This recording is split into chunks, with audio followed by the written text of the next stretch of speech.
Baik, berikut untuk rundown acara hari kedua ini, di mana kita akan langsung opening by moderator, yaitu Dr. Alfa Putri Mutia, spesialis obstetrik and ginekologi konsultan. Dilanjutkan dengan pembicara kedua, yaitu Dr. Stephen Setiono, spesialis KFR, dengan topik Behavioral, Physical, and Bladder Training Therapy for OAB.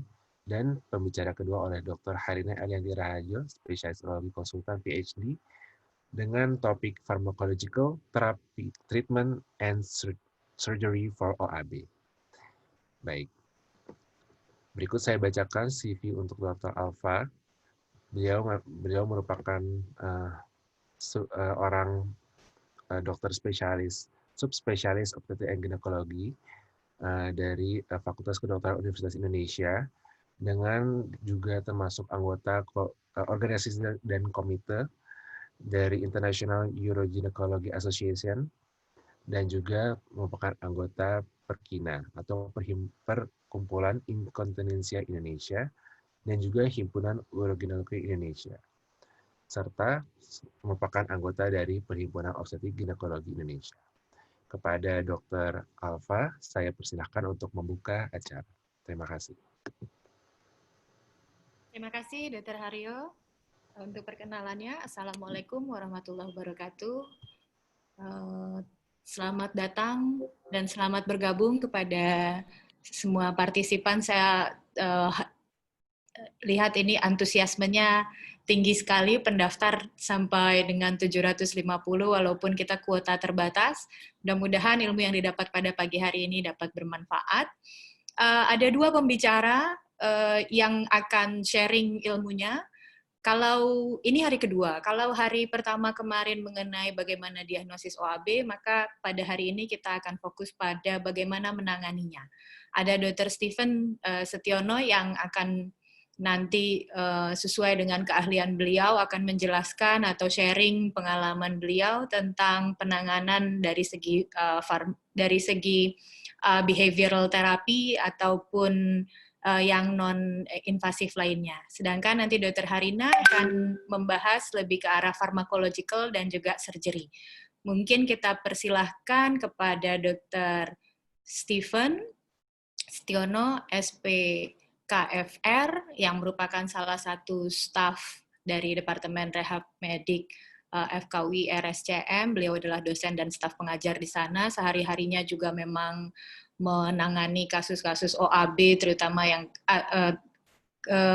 kelainan pada otot dasar panggul, terutama juga yang berkaitan dengan keluhan bladder. Mungkin kami persilakan Dr. Stephen. Time is yours. Baik, terima kasih Dr. Alfa. Assalamualaikum warahmatullahi wabarakatuh. Selamat pagi, salam sejahtera untuk kita semua. Terima kasih atas perkenalannya dari Dr. Alfa. Selamat pagi kepada Dr. Harina juga, Dok, sebagai pembicara kedua juga hari ini. Izinkan hari ini saya akan menyampaikan mengenai atau sharing mengenai penata laksanaan dari overactive bladder. Kalau kemarin saya juga sempat menyaksikan yang kemarin dari dari kedua dokter atau pembicara kemarin lebih menyampaikan mengenai apa sih OAB, bagaimana OAB itu bisa terjadi, dari Dr. Surahman maupun dari Dr. Cahyodati. Hari ini kita akan lebih membahas untuk tata laksananya. Kalau saya akan lebih fokus untuk tata laksana mengenai yang lebih non-invasif atau konvensionalnya. Nanti mungkin dari Dokter Harina lebih untuk obat-obatannya. Mungkin kita mulai ya. Overview-nya kurang lebih akan sekilas membahas mengenai overactive bladder, kemudian manajemen dari overactive bladder itu sendiri secara umum, kemudian nanti akan lebih detail kita membahas mengenai behavioral therapy, mengenai pelvic floor assessment dan exercise, serta sekilas mengenai neuromodulation.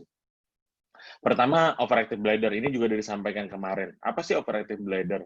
Itu adalah suatu sindrom dengan atau tanpa urgency incontinence yang biasanya ditandai dengan adanya peningkatan dari frekuensi berkemih dan juga nokturia tanpa adanya penyebab lain yang mendasari dan juga tidak ada ISK. Secara terminologi adalah seperti ini. Kemarin Dr. Surahman juga sudah menyampaikan bahwa Idiopatik OAB atau OAB yang sebenarnya disebutkan itu adalah diagnosa terakhir setelah kita mengeliminir semua diagnosa kemungkinan penyebab yang lain.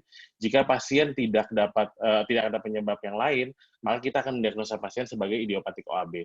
Walaupun secara umum kadang term overactive bladder sendiri sering dipakai untuk gangguan yang sama pada lower urinary tract symptoms atau LUTS pada kasus-kasus mungkin yang ada penyebab neurogeniknya atau ada kasus BPH. Tapi kalau secara term awalnya overactive bladder adalah untuk yang idiopatik OAB. Dan hari ini kita akan lebih banyak mungkin membahas untuk yang idiopatik overactive bladder. Sekilas untuk mengenai prevalensi dari OAB sendiri ini sangat beragam, kurang lebih sekitar 1,5 sampai 36,4%. Dari penelitian dari Departemen Urologi sendiri selama 2010 sampai 2017, prevalensi di RSCM kurang lebih sekitar 22,07, di mana ditemukan pada wanita 3 kali lebih banyak mengalami kejadian OAB dibandingkan pada laki-laki.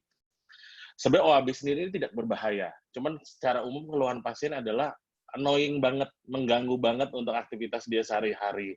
Di mana karena seringnya harus ke WC bisa sampai belasan, ada pasien sampai 20-25 kali ke WC, setiap setengah jam dia harus ke WC, belum ditambah rasa kebelet dan rasa ngilu, nggak enaknya atau yang kita sebut dengan urgensi, itu sangat mengganggu banget pada pasien. Karena umumnya ini seringkali kita ketemukan pada usia muda juga, jadi produktivitas bekerjanya tentu saja akan berkurang. Dan hal ini juga akan mengganggu untuk kenikmatan seksual secara nggak langsung karena pada usia produktif, dan pasien secara umum juga merasa dirinya tidak sehat. Jadi merasa tidak sepenuhnya sehat. Hal ini akan mengarah juga pasien bisa memiliki gejala depresi, cenderung mengucilkan diri dari lingkungan karena takut ngompol di tengah-tengah lagi bersosialisasi atau lagi beraktivitas, dan pada akhirnya hal ini akan menurunkan quality of life dari pasien. Dan untuk tata laksananya secara umum adalah dibagi menjadi beberapa lini. Lini pertama dari penata laksanaan idiopatik OAB adalah konservatif terapi. Konservatif terapi ini terdiri dari behavioral teknik, modifikasi dari diet, dan juga exercise untuk pelvic floor muscles. Untuk jika ini tidak berhasil, dia akan bergerak ke lini kedua, yaitu penggunaan farmakoterapi.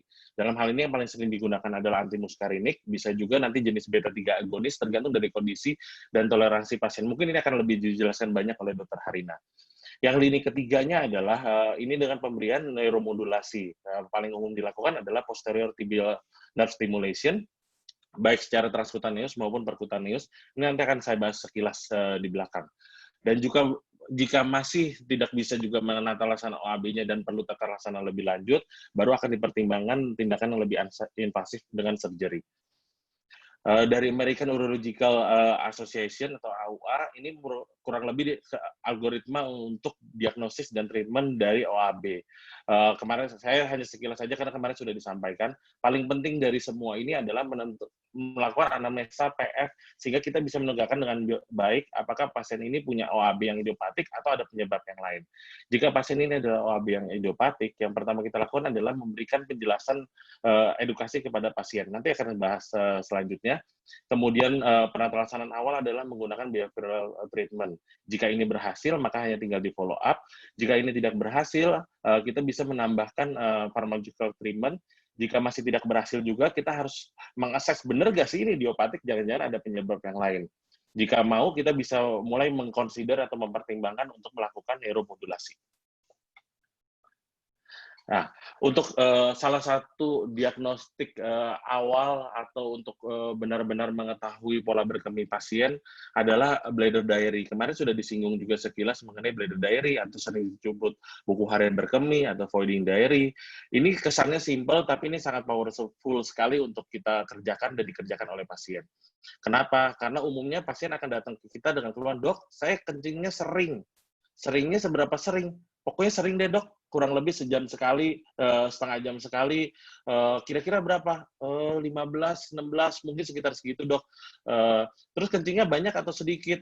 Ya, lumayan, Dok. Gitu. Jawabannya. Terus minumnya banyak atau dikit?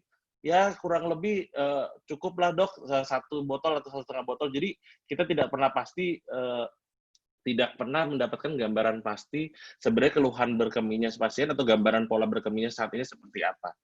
Oleh karena itu, biasanya pada awal kita akan minta pasien untuk membuat voiding diary ini. Ini voiding diary sebenarnya simpel, bentuknya boleh macam-macam, bisa dibuat sendiri juga di kertas tangan.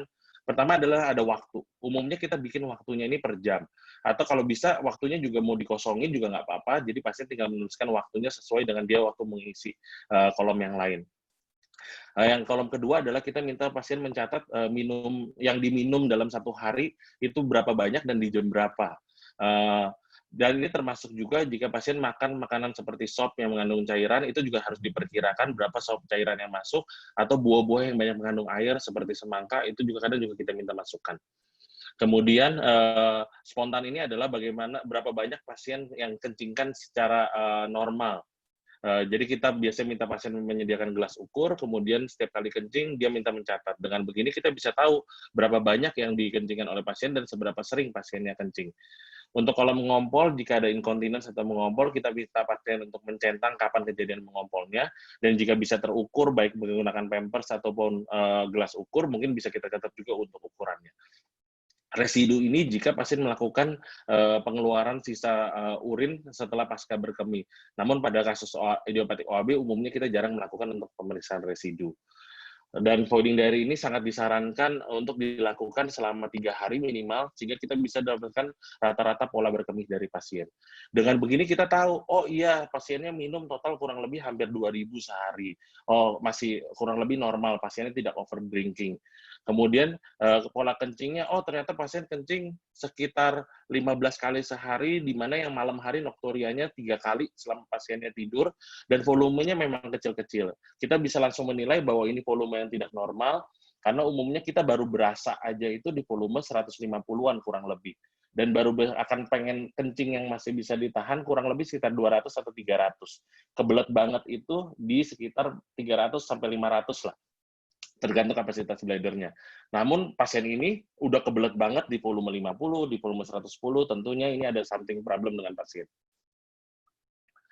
Nah, setelah kita mendapatkan dasar itu, melakukan diagnosis, kemudian kita mulai mempertimbangkan untuk penata laksanaannya. Pertama adalah behavioral therapy. Ini terdiri dari patient education, ini yang paling penting. Kemudian berikutnya adalah modifikasi dari gaya hidup, dietnya, weight control, berhenti merokok, kemudian bladder habit training, dan juga pelvic floor muscle training. Ini kurang lebih digambarkan tata laksana ini bisa dilakukan untuk mengurangi simptom apa aja sih. Hampir semua simptom yang sering dikeluhkan pada pasien dengan OAB bisa kita berikan tata laksana untuk behavioral modification. Kita bahas satu persatu. Pertama mengenai patient education. Ini merupakan dasar dari semua tata laksana dari bladder. Hal-hal yang perlu disampaikan kepada pasien antara lain adalah pola berkemih normal orang itu sebenarnya seperti apa sih? Misalnya kita mengatakan bahwa yang disebut peningkatan frekuensi itu jika berkemihnya lebih dari 9 atau lebih dalam satu hari, atau pasiennya mengalami kencing pada malam hari lebih dari 1 kali. Itu kita bisa bilang peningkatan frekuensi. Volume normalnya juga bisa kita sampaikan. Kemudian keadaan tersebut kita bandingkan dengan kondisi pasien sekarang. Tentunya akan sangat terbantu dengan kita memperlihatkan voiding diary-nya tadi.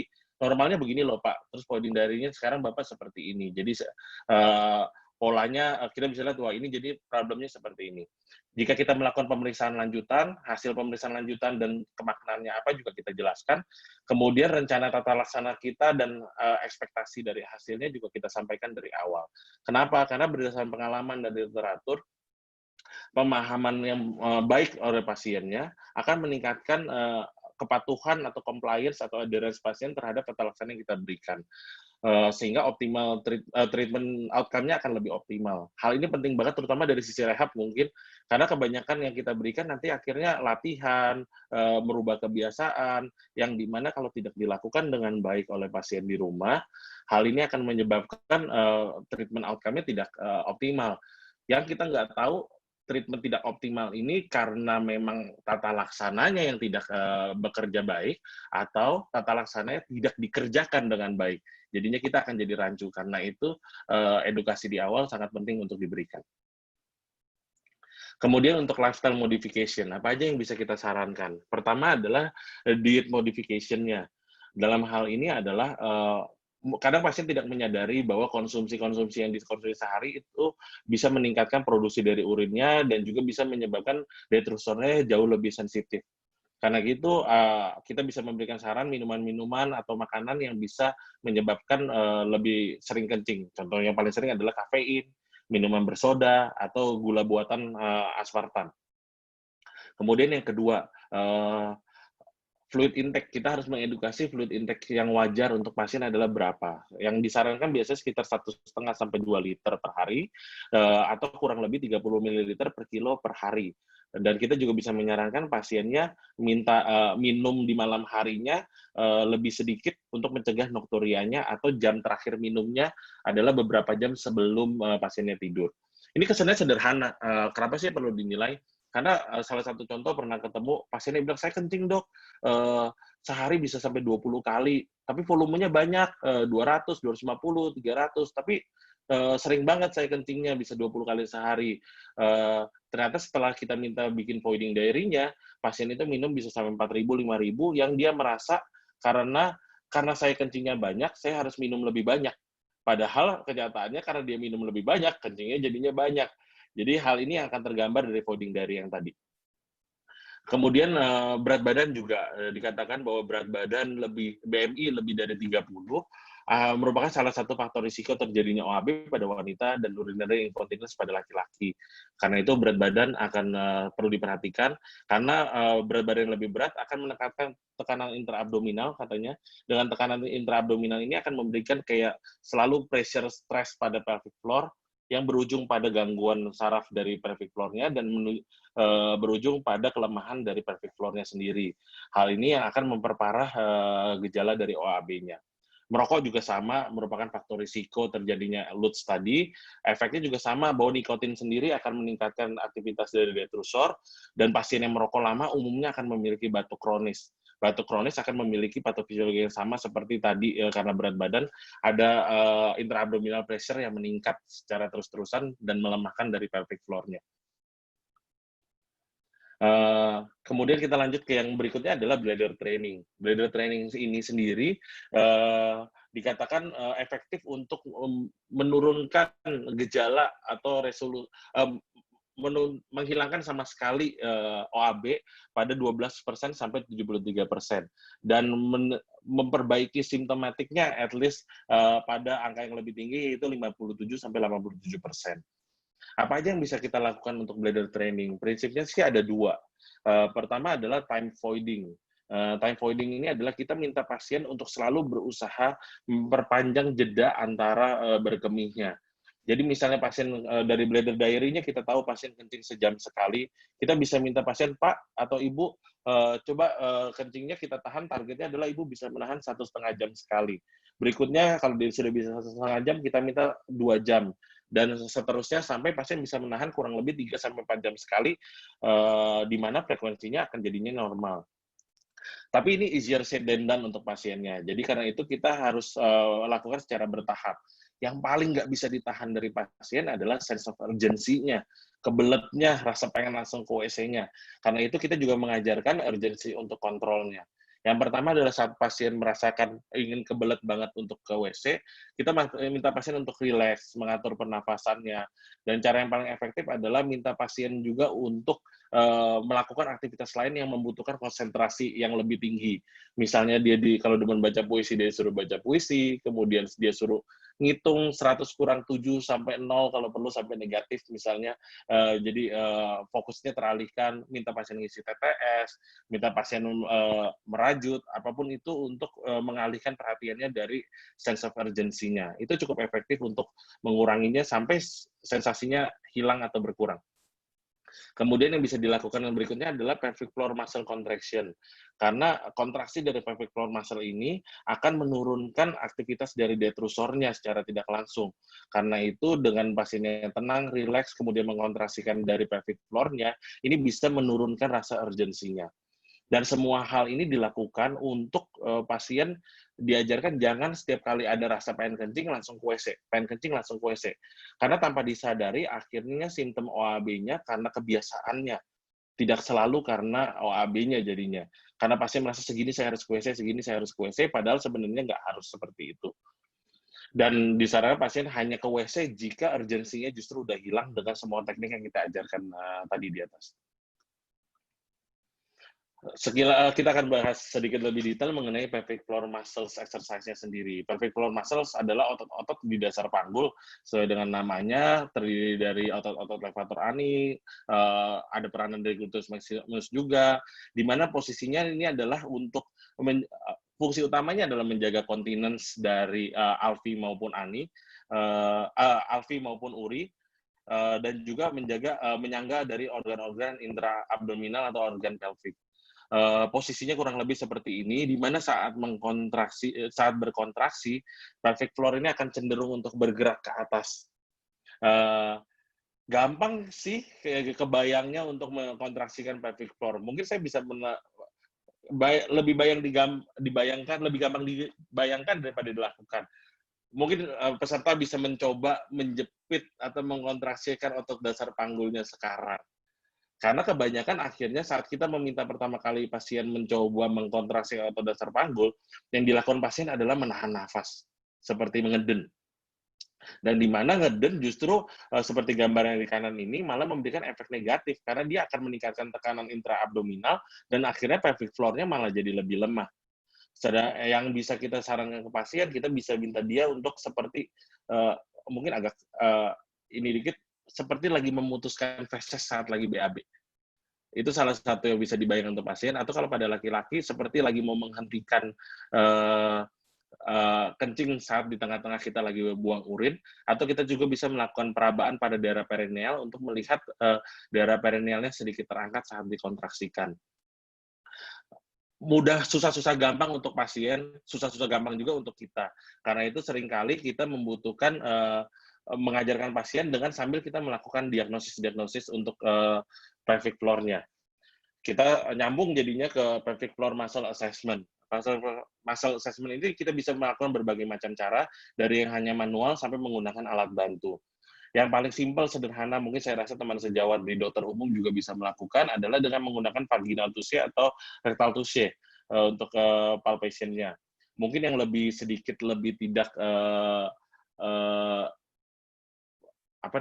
tabu atau ini adalah menggunakan rectal touche mungkin kalau di praktek umum. Di mana saat kita melakukan rectal touche pada pasien ini, kita akan menilai poin ini. Disingkatnya dengan perfect sebenarnya. Tapi secara umum, pertama adalah kita menilai power dari kontraksinya. Power dari kontraksinya ini kita nilai dengan menggunakan modified Oxford Scale dari skala 0 sampai 5. Untuk yang ini sebenarnya lebih digunakan untuk vaginal, di mana kalau di vaginal semakin kuat kita merasakan kontraksinya, bahwa kita akan merasa jarinya di-squeeze dan terutama dari arah posterior vaginal wall. Jika kita melakukan secara per rektal, kurang lebih akan sama, namun yang kita rasakan bukan sensasi dari posterior wall, tapi kita lebih merasakan di jari kita itu seperti dijepit, terutama lebih di arah sekitar daerah pangkal dari jari kita, bukan dari ujung. Kalau kita merasakan jepitannya lebih terasa di daerah ujung jari, sedangkan di daerah pangkalnya, daerah sekitar sphincter aninya kita nggak gitu merasakan, umumnya pasiennya malah ngeden. Itu bukan melakukan pelvic floor muscle contraction. Jadi kita nilai power-nya berdasarkan Oxford Scale-nya. Kemudian kita menilai endurance-nya. Endurance-nya adalah kita minta pasien mengkontraksikan semaksimal mungkin dan minta pasien untuk menahan. Berapa detik pasien bisa menahan kontraksi maksimal tersebut. Kemudian kita menilai repetisi. Repetisi ini kita minta pasien menahan untuk sekian waktu, kita bisa mulai dari 3 detik, kemudian rileks selama 5 atau 6 detik, terus diulang-ulang terus sampai pasien akhirnya nggak mampu lagi. Yang kita nilai adalah berapa kali pasien bisa melakukan itu sampai akhirnya dia tidak mampu lagi. Berikutnya adalah fast contraction. Fast contraction ini penting karena kalau kita pelvic floor kita itu harus kontraksi, kalau nggak kita ngompol. Jadi itu respon cepatnya juga harus kita nilai, dan kita nilai berapa banyak dia bisa jepit, lepas, atau kontraksi, lepas, kontraksi, lepas, kontraksi, lepas, sampai akhirnya pasien nggak mampu melakukan lagi. Dan setiap kontraksinya kita catat. Ini secara rectal touche atau vaginal touche. Yang kita yang ingin dilakukan selama assessment ini adalah selain kita mendapatkan nilai baseline-nya, sambil kita melakukan palpasi tersebut, kita bisa mengedukasi pasien, oh ini kontraksinya udah benar, oh ini kontraksinya masih salah, sehingga pasien bisa benar-benar memahami kontraksi otot dasar panggul itu seperti apa sih sebenarnya. Kemudian yang kedua yang bisa dilakukan, ini akan lebih objektif dibandingkan kita menggunakan cara palpasi, yaitu dengan menggunakan surface biofeedback atau pressure biofeedback, atau bisa menggunakan manometri. Ini juga sama, ada vaginal manometri, ada anal manometri. Ini alat untuk manometrinya, yang di sebelah kanan ini ada alat untuk biofeedback.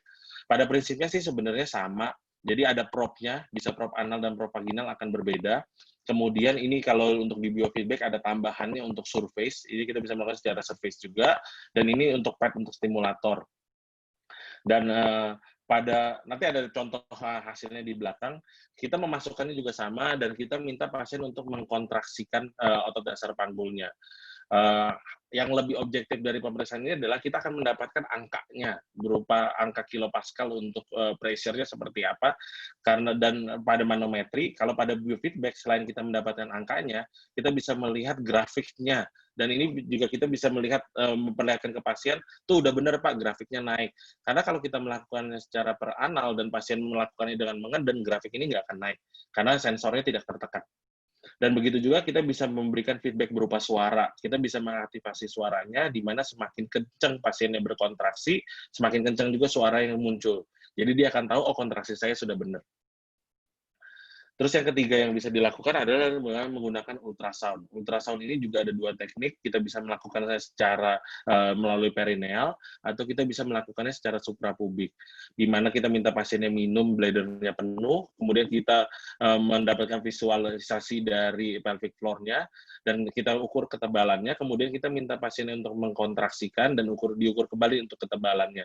Ini juga bisa sebagai patokan untuk mengajarkan latihan dan juga untuk evaluasi. Nah, setelah kita melakukan hal tersebut, kemudian kita akan mengajarkan untuk dosis latihannya. Sambil tangan kita masih di dalam atau sambil biofeedback-nya di dalam, kita minta pasien untuk melakukan latihannya. Latihannya umumnya adalah 10 repetisi dari kontraksinya, kemudian dilakukan sebanyak 3 kali sehari. Jadi 3 set 10 repetisi, bisa 1 kali sehari, bisa 3 kali sehari, jadi totalnya bisa sampai antara 30-an sampai 80-90 kali sehari pasien melakukan pelvic floor contraction, tergantung kemampuan dari pasien. Yang kita minta ada 2 macam umumnya, yaitu kontraksi hold dan relax, yang kemudian adalah latihan untuk fast contraction, jadi ada 2. Untuk berapa lama pasien perlu menahannya, ini berdasarkan hasil perfect yang tadi kita nilai. Kalau pasien hanya bisa menahan 2 detik udah lemah, berarti kita akan minta pasien untuk 3 detik. Jika 3 detik udah cukup baik, kita minta pasien menahan 4 detik. Itu yang kita tingkatkan secara bertahap. Umumnya kita evaluasi per 2 mingguan atau per 1 bulan. Ini contoh hasil dari biofeedback yang kita dapat. Yang sebelah kiri ini adalah untuk fast contraction. Jadi kita bisa lihat settingan mesinnya bahwa kita setting pasien akan 2 detik kontraksi, 2 detik relax, dan terus-terus seperti itu. Dan kita bisa lihat di sini yang logo ada orang angkat beban, ini adalah jeda untuk kontraksinya. Jadi yang ini adalah jeda rest, jeda kontraksi, rest, kontraksi, rest. Jadi kita bisa lihat ya. By the way, panah saya kelihatan kan ya? Arrow-nya? Oke, sip. Yang sebelah kiri ini adalah untuk tekanannya, jadi kita bisa dapat tekanannya juga. Yang ke kanan ini adalah waktunya.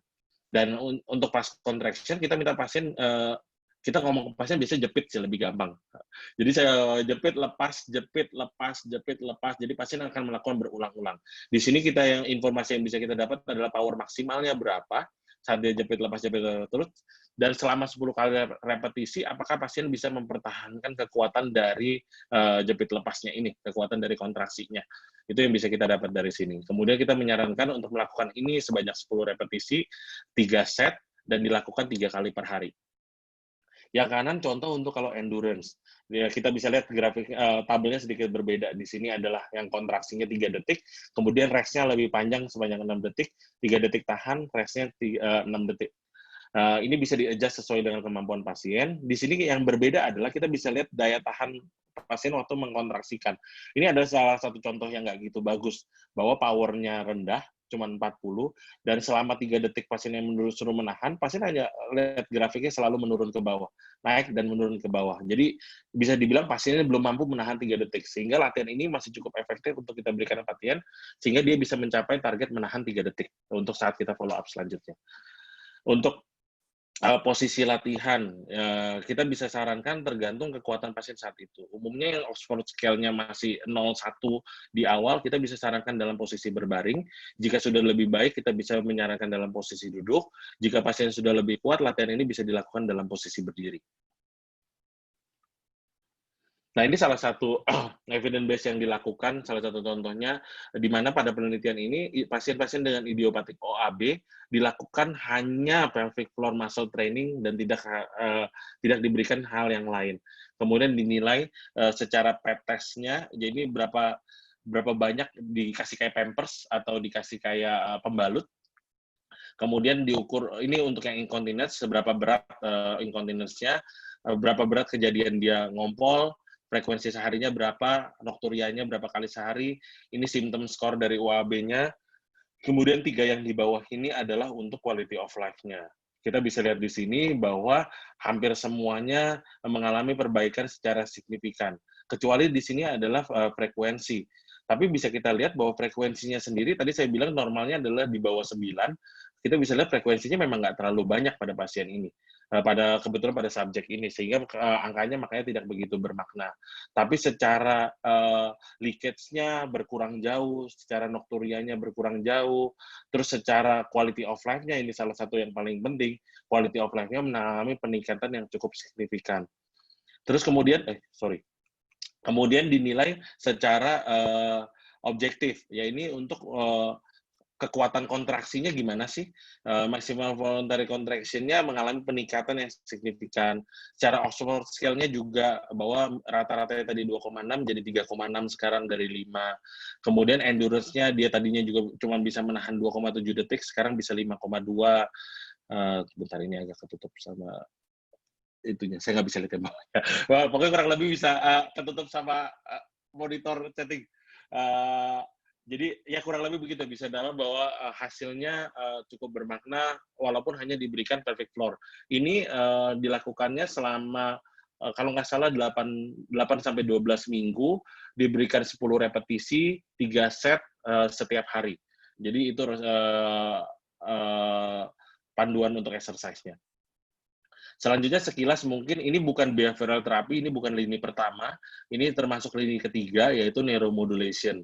Neuromodulation ini adalah kita merubah atau memperbaiki aktivitas dari suatu saraf dengan memberikan stimulus eksternal. Dalam hal ini biasanya yang diberikan adalah stimulus listrik terhadap saraf tertentu di bagian tubuh tertentu.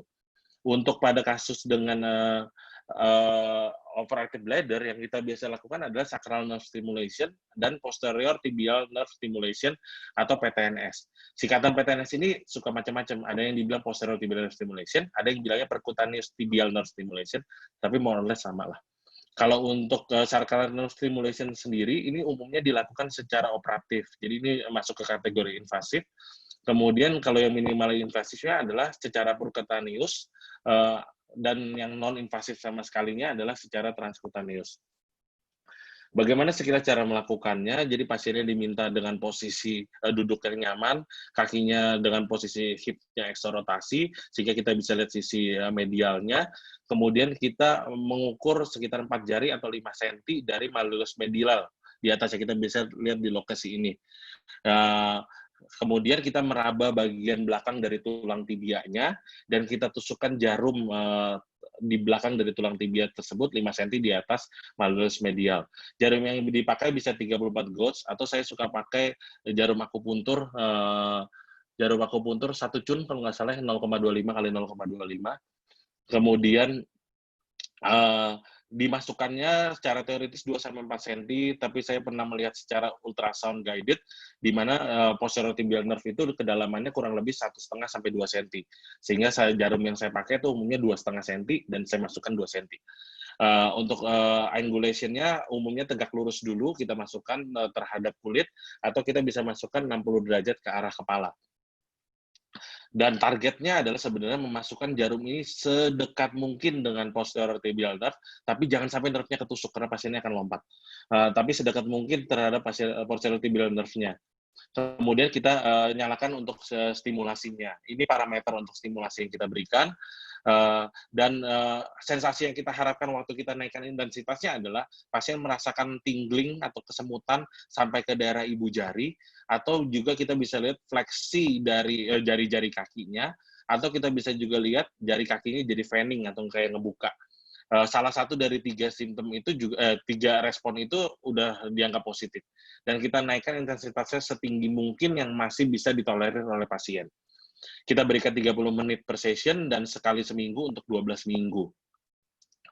Ini sama prinsipnya transcutaneous, tapi kalau tadi dipakai di tusuk jarum, yang ini hanya kita tempelkan elektrod di lokasi yang kurang lebih sama, responnya sama, dan ini bisa dilakukan dengan lebih invasif, lebih tidak invasif karena tidak perlu ditusuk. Tapi secara evidence base lebih banyak diteliti dengan menggunakan percutaneous. Ini salah satu contoh evidence base yang dilakukan, bahwa dilakukan pemberian PTNS, terus kemudian dinilai efektivitasnya, bahwa pasien yang menjalani PTNS dibandingkan dengan sham, dia mengalami perbaikan di bladder symptoms-nya, jumlah frekuensi berkemihnya menurun drastis dalam 1 hari, dan urge incontinence-nya sendiri juga berkurang. Ini juga hal yang sama, bahwa seiring dengan berkurangnya frekuensi dan berkurangnya urgensi, tentu aja volumenya juga akan semakin meningkat.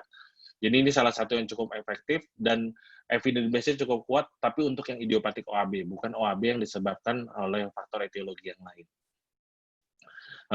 Secara kesimpulannya adalah, untuk menata laksana OAB dengan baik, kita harus melakukan diagnosis yang baik. Apakah pasien ini memang idiopatik, atau pasien ini ada penyebab yang lain. Dan juga memberikan edukasi merupakan faktor yang penting untuk keberhasilan dari treatment-nya. Dan behavioral therapy dan bladder training merupakan lini pertama yang sangat efektif untuk dilakukan. Dan tapi selain sebagai single terapi, pasien ini juga bisa diberikan tata laksana ini juga bisa diberikan sebagai ajuvan terhadap farmakoterapi maupun terhadap neuromodulasi. Mungkin sekian dari saya, Dr. Alfa. Semoga bermanfaat untuk materi hari ini. Terima kasih. Terima kasih, Dr. Stephen. Menarik sekali ini presentasinya. Nanti untuk pertanyaan, udah ada sih beberapa pertanyaan, tapi kita pooling, kita inikan dulu ya, kita kumpulkan dulu untuk diskusi di sesi akhir. Pembicara selanjutnya, Dr. Harina Raharjo, spesialis urologi konsultan PhD. Beliau adalah staf medis di Departemen Urologi, Fakultas Kedokteran Universitas Indonesia, dan Rumah Sakit Cipto Mangunkusumo. Mungkin sebelum Dr. Harina membahas tentang topik terapi pada OAB, fokus pada farmakologi dan surgery, ada baiknya kita coba survei dulu nih, Dok. Ada dua pertanyaan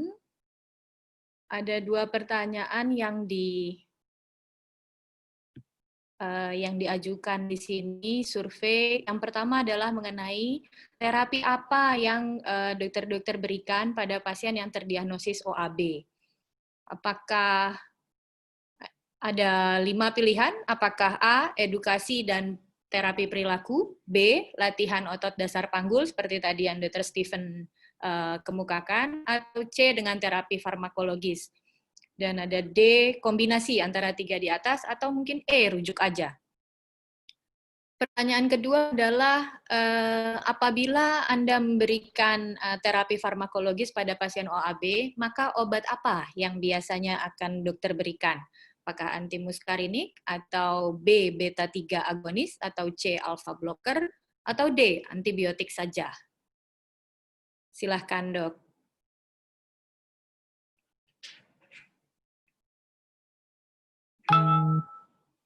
Kita tunggu, ini sudah... Oke, kita tunggu sebentar lagi. Lagi di pooling.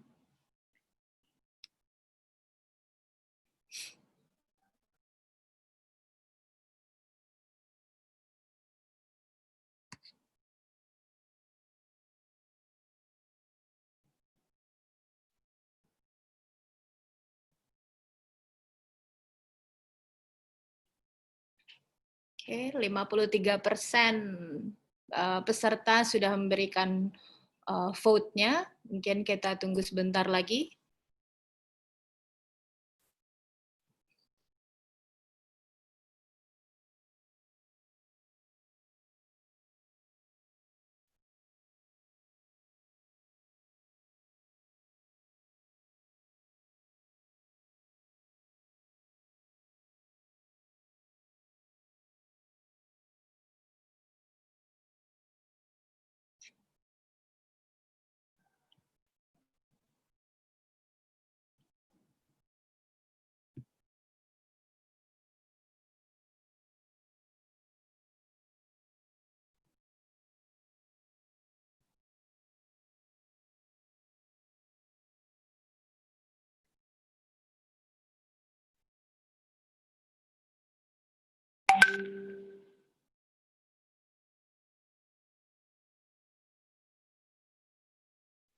Survei ini bebas ya dok, jadi kami hanya ingin mengetahui gambaran apa yang dilakukan di praktek klinis. Jadi bebas untuk menjawab dok.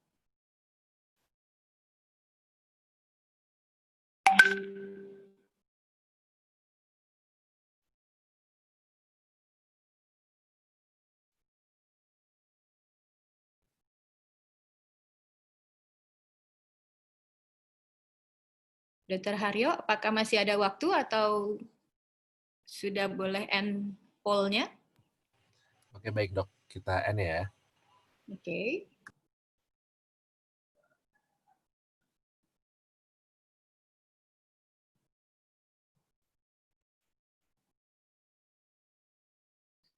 Ya, kalau dilihat dari dua pertanyaan survei ini, maka 66% akan menjawab untuk pertanyaan pertama mengenai terapi yang diberikan, yaitu kombinasi dari 3 di atas.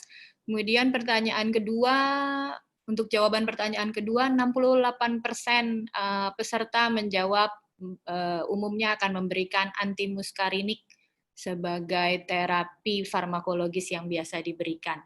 Mungkin ini bisa dibahas lebih lanjut oleh Dr. Harina. Pada Dr. Harina, kami persilakan, Dok. Baik, terima kasih Dr. Alfa atas introduksinya. Assalamualaikum warahmatullahi wabarakatuh. Salam.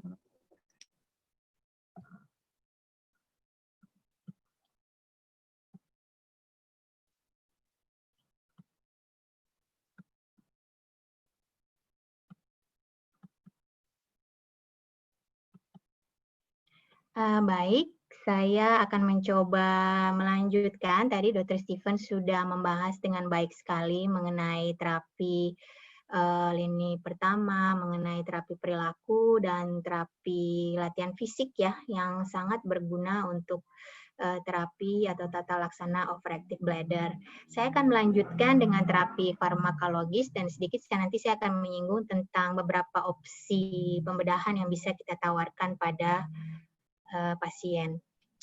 Ini outline dari presentasi ini. Saya akan menampilkan beberapa guideline. Salah satunya guideline yang telah dikeluarkan oleh Perkumpulan Kontinensia Indonesia. Dan spesifiknya saya akan bicara mengenai terapi farmakologi dan pembedahan. Sedikit mengulang definisi overactive bladder menurut International Continence Society adalah suatu kumpulan gejala atau sindrom yang terutama sebenarnya yang harus kita jumpai adalah adanya urgensi, yaitu susah menahan kencing. Jadi rasa, kalau mungkin awamnya kalau sering mengeluhkan ke kita, kebelet yang susah ditahan. Dan kadang disertai dengan frekuensi sering berkemih atau sering terbangun malam hari untuk berkemih, dengan atau tanpa inkontinensia urin. Jadi ada yang bisa menahan sampai ke kamar mandi walaupun dengan tergopoh-gopoh, jadi berhasil tanpa mengompol. Tapi ada yang sulit menahan sebelum sampai ke toilet ataupun misalnya sedang membuka celana sudah basah duluan. Jadi kita bedakan antara overactive bladder yang tipe basah atau wet dan overactive bladder yang tipe dry atau kering.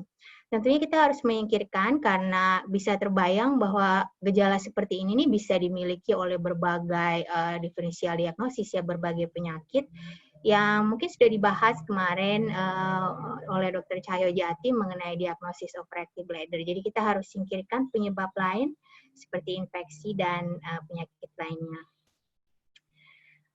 Ini tadi saya sudah singgung sekilas. Jadi hallmarknya adalah urgensi, bisa disertai oleh 3 gejala lainnya. Ini saya tampilkan guideline dari European Association of Urology tahun 2020.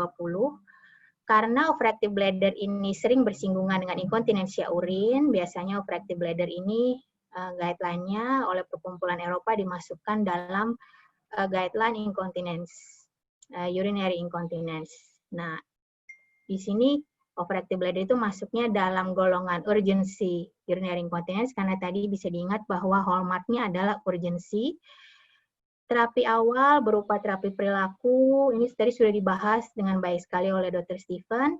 Nanti saya akan coba bahas di area ini, di area terapi obat-obatan, dan nanti akan ada, kalau misalnya ini masih gagal, ada opsi untuk terapi selanjutnya.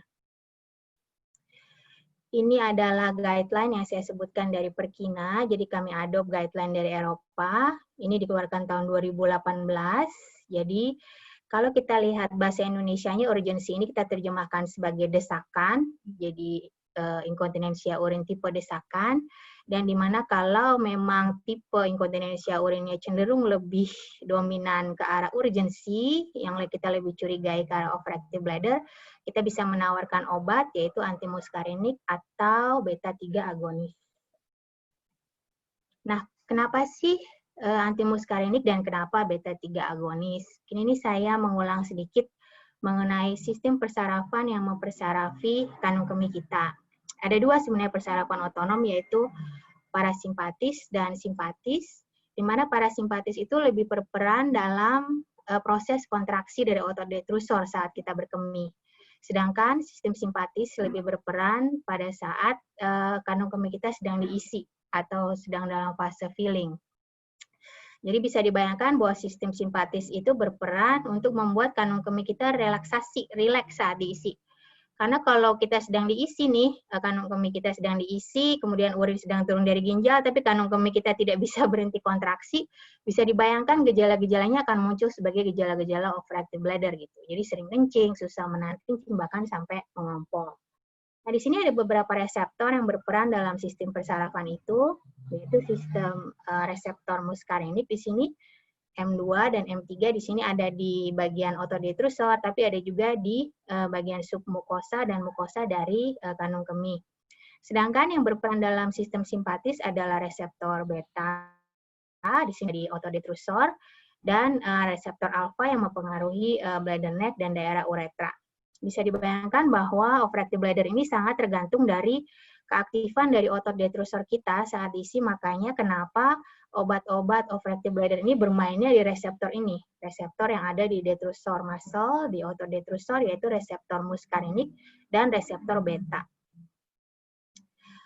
Nah, ini kalau kita berbicara tentang persarafan parasimpatis, di ujung persarafan parasimpatis ini akan mengeluarkan neurotransmitter ya, namanya asetilkolin, yang akan berikatan dengan reseptor muskarinik tadi. Sehingga dengan proses pathway yang sangat biomolekuler dan sangat detail ini akhirnya menghasilkan intinya adalah kontraksi dari kandung kemih. Sedangkan sebaliknya pada persarafan simpatis ini akan mengeluarkan neurotransmitter norepinefrin yang akan menginisiasi reseptor beta-3 yang akhirnya akan berujung kepada proses relaksasi. Jadi pada pasien yang namanya juga overaktif ya bladdernya, kita berusaha untuk membuat bladder itu sedikit lebih tenang, rileks, dan kontraksinya agak diredam gitulah ya. Jadi resep dihambat dengan antimuskarinik, dengan berharap bahwa kontraksinya akan berkurang saat kandung kemih diisi. Nah, bagaimana dengan beta 3 agonis? Yes, ya ini karena ini adalah sesuatu yang mempromot relaksasi, kita kasihlah agonisnya di reseptor beta 3 sehingga relaksasi bladdernya juga bertambah, sehingga hasil akhirnya sama keduanya, yaitu pengurangan dari gejala-gejala overactive bladder.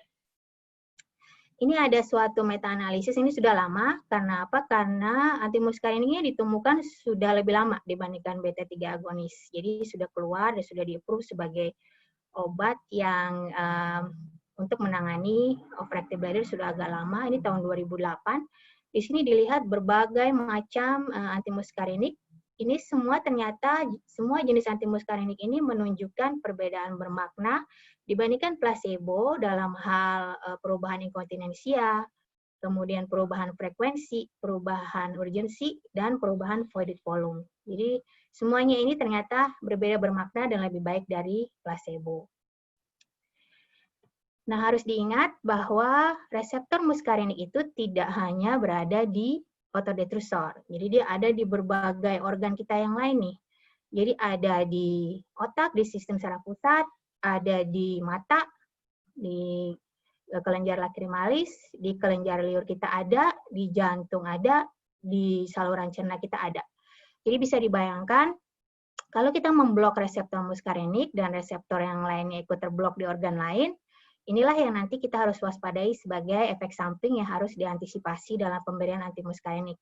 Contoh, bila kelenjar liurnya ikut terblok, biasanya pasien akan mengeluhkan mulut kering atau dry mouth. Nah, itu yang biasanya paling sering dikeluhkan oleh pasien pada pemberian antimuskarinik. Kemudian yang kedua, contoh karena saluran cernanya ikut terblok, jadi kadang-kadang ada yang mengeluhkan konstipasi.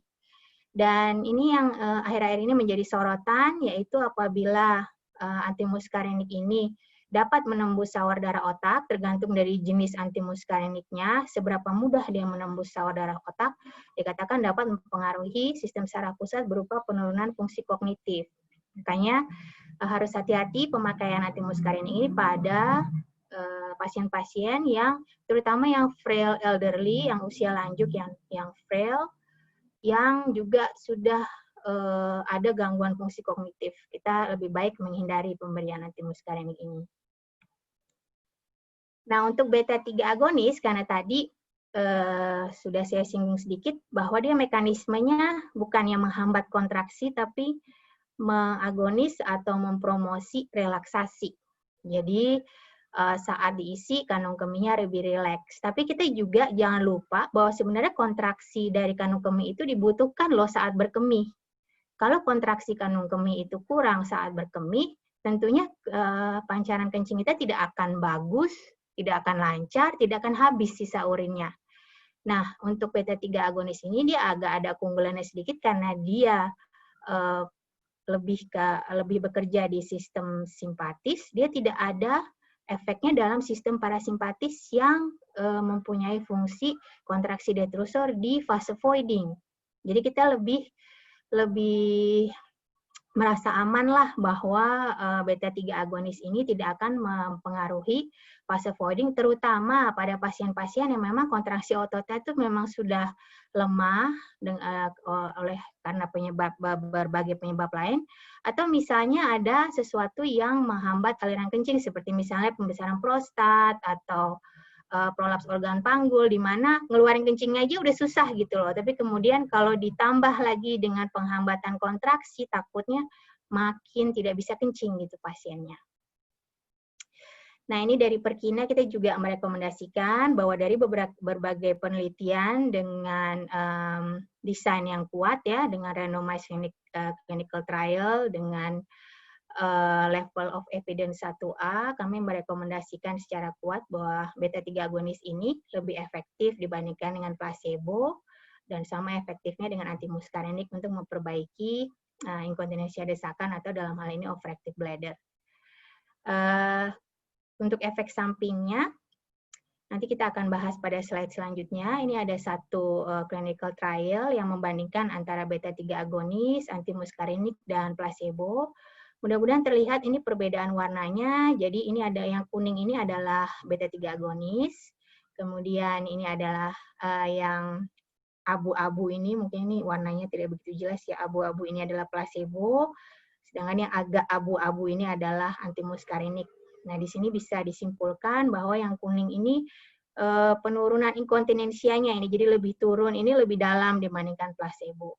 Sedangkan pada grafik ini bahwa penurunan jumlah frekuensi urinnya juga lebih turun dibandingkan placebo di sini.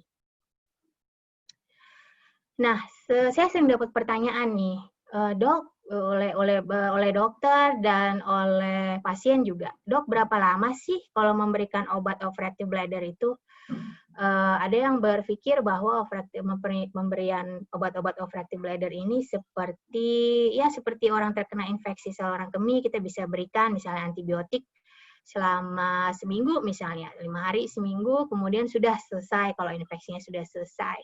Tapi pada kasus-kasus overactive bladder ini tidak demikian, karena biasanya kita sudah siapkan pasien, kita jelaskan kepada pasien bahwa pengobatan ini dalam jangka waktu panjang.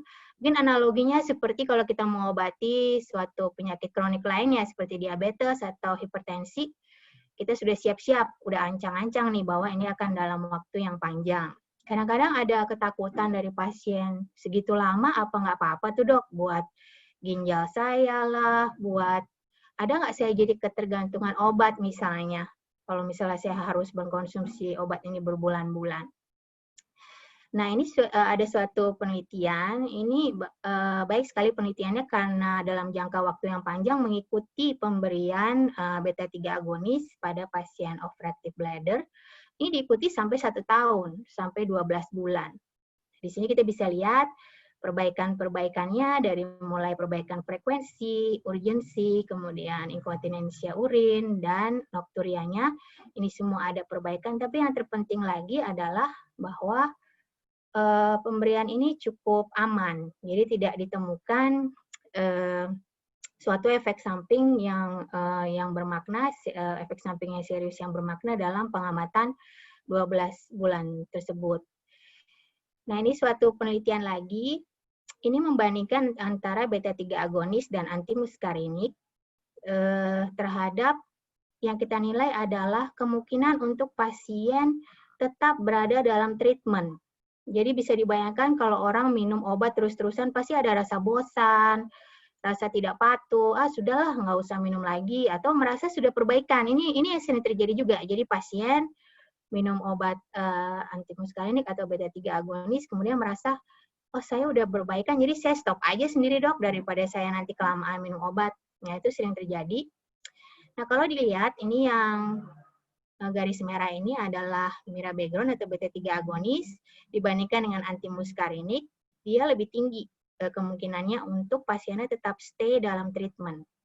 Ini dibandingkan yang macam-macam warnanya ini dibandingkan dengan berbagai antimuskarinik lain. Ini mungkin dikaitkan dengan satu efek samping dan mungkin juga kepatuhan dalam minum obatnya.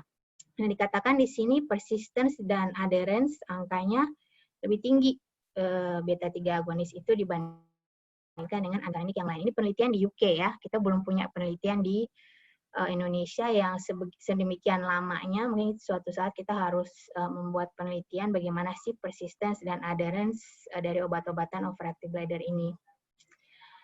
Nah, untuk efek samping beta-3 agonis sendiri, karena diketahui bahwa reseptornya juga ada di berbagai organ, terutama organ kardiovaskuler, yang harus diwaspadai pada pemberian beta-3 agonis ini adalah tentunya hipertensi. Ini yang menjadi salah satu hal yang harus ditanyakan dan diperiksa pada pasien.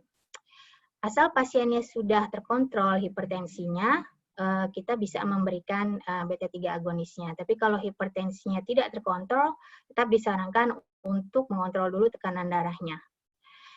Kita bisa lihat ini perbandingan antara beta-3 agonis, kemudian placebo, dan ini adalah antimuskarinik. Di sini kita lihat angka hipertensinya lebih rendah dibandingkan angka di antimuskarinik. Kalau kita lihat lagi mulut kering tadi, yang sering ditemui pada pemberian antimuskarinik, di sini jelas bahwa beta-3 agonis lebih rendah dibandingkan antimuskarinik. Dan kalau kita lihat dengan placebo, angkanya hampir sama. Ini malah lucu juga nih, hipertensinya placebonya malah lebih tinggi dibandingkan beta 3 agonisnya. Jadi kalau dilihat dari sudut keamanan, kita harus tanyakan betul ke pasiennya, adakah penyakit-penyakit seperti hipertensi yang tidak terkontrol dan harus dikontrol terlebih dahulu. Jadi kalau pengalaman saya sih, biasanya diberikan, misalnya kita memberikan obat antimuskarinik atau beta 3 agonis, diberikan dulu selama 2 minggu, kemudian kita evaluasi ulang keluhannya, dan tadi Dr. Steven sudah menjelaskan mengenai bladder diary, sehingga kita bisa secara objektif menilai seberapa besar sih perubahan atau perbaikan dari gejala pasien. Karena kadang-kadang kalau pasien kencingnya sudah terlalu banyak, urgensinya sudah terlalu banyak, misalnya sehari itu 20, 25 gitu, terus kemudian berkurang, kadang-kadang waktu ditanya ke tanpa bladder diary, masih banyak aja tuh dok kencing saya gitu, nggak berkurang juga. Tapi setelah kita bandingkan antara pre-pengobatan dan post-pengobatan, itu kita bisa lihat sama-sama dengan pasiennya, oh iya saya memang sudah berkurang ya dok, walaupun belum normal, angkanya belum normal, tapi setidaknya dari 20 sudah jadi 15 ya, atau 14 ya gitu. Dan itu sesuatu yang berarti buat pasien, dan bisa me-encourage mereka untuk tetap stay dalam treatment gitu. Jadi nggak putus obat. Nah, kalau misalnya pengobatan itu kita sudah berikan, dalam batasnya beberapa guideline menyarankan kita tunggu efeknya sampai 12 minggu. Jadi dalam waktu 3 bulan kita lihat. Kalau benar-benar nggak ada perubahan, kita harus cari lagi nih, ini benar nggak sih pasiennya ini gejalanya overactive bladder, jangan-jangan ada yang lain nih, seperti misalnya stress incontinence atau apa. Nah, dalam guideline di sini kita mengusulkan untuk pemeriksaan urodinamik, namanya nanti saya akan jelaskan sedikit sekilas. Dan kalau memang benar, oh benar ternyata orang ini mau overactive bladder, ya kita akan melanjutkan ke terapi-terapi lain yang lebih invasif di sini. Nanti saya akan bahas sedikit mengenai injeksi botox, kemudian ada sacral nerve stimulation, dan terakhir ini pilihan terakhir dan rekomendasinya juga tidak kuat ya, di sini adalah operasi. Ini sedikit tentang urodinamik. Simpelnya urodinamik ini seperti EKG lah gitu. EKG tapi ngerekamnya kantong kencing, lagi diisi dan sedang buang air kecil. Caranya gimana sih ngerekamnya? Sayangnya nggak bisa hanya pakai patch, kita harus masukin kateter ke dalam kanung kemih, kemudian masukkan kateter ke lubang anus, kemudian direkam. Kateter yang di dalam kanung kemih ini kita isi dengan air. Jadi kita pura-puranya ini kita lagi ngisi kanung kemih dengan urin dari ginjal gitu, tapi kita isi dari bawah. Kemudian selama diisi sampai kemudian pasiennya terasa ingin berkemih, kita rekam tuh perilaku kanung kemihnya seperti apa. Nah, ini contoh. Ini mungkin kita konsentrasi ke yang warna biru, mudah-mudahan warna hijau, mudah-mudahan kelihatan. Warna hijau ini adalah otot detrusor nih, perilaku otot detrusor saat diisi. Harusnya otot detrusor itu saat diisi itu tenang, santai, nggak boleh ada kontraksi. Ya kalau ada kontraksi, ya dia jadinya jadi sering kencing, jadi sering urgensi gitu ya. Nah ini pada pasien ini contohnya, kalau mungkin bisa lihat, ini ada kontraksi-kontraksi kecil-kecil nih kayak begini, yang lama-lama makin sering, makin besar begini. Ini saat diisi, jadi bukan saat berkemih. Nah ini yang dinamakan detrusor overactivity, yang biasanya di klinis gejalanya akan seperti gejala overactive bladder. Nah, kalau overactive bladder-nya golongannya wet, saat ada kontraksi begini, terus pasiennya ngompol aja gitu. Ini adalah kotak flow di sini. Jadi harusnya kan kalau kita diisi kanung kemihnya, harusnya ya kita nggak ngompol kan, nggak keluar urin. Tapi ini pasien ini keluar nih, yang merah-merah ini, yang ada panahnya biru-biru ini keluar, keluar lagi, keluar lagi, keluar lagi. Jadi kalau ada hal-hal ini, oh ya berarti pasiennya memang betul overactive bladder, tapi mungkin dia tidak respon terhadap terapi obat-obatan. Nah, apa yang kita bisa lakukan atau opsi apa yang lain? Satu, kita bisa kerjakan injeksi botox. Injeksi botox kita sudah kenal pada apa ya, kasus-kasus kosmetik, mungkin kasus-kasus rehab juga kita gunakan juga botox. Prinsipnya apa? Kalau kosmetik kan biasanya untuk mengurangi keriput ya. Keriput itu sebenarnya kenapa? Keriput itu karena adanya kontraksi otot wajah, otot fasial. Kita suntikan botox di situ untuk mengurangi kontraksi ototnya. Ini sama persis.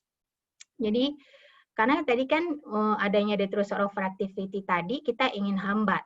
Nah, kita hambatlah dengan botox ini, kita suntikan secara sistoskopi ya, kita masukkan injektornya, kemudian kita suntikan di berbagai tempat di otot detrusor. Untuk berharap bahwa kanung kemihnya itu dikurangin kontraksinya sehingga lebih rileks, sehingga gejala overactive bladder-nya bisa perbaikan.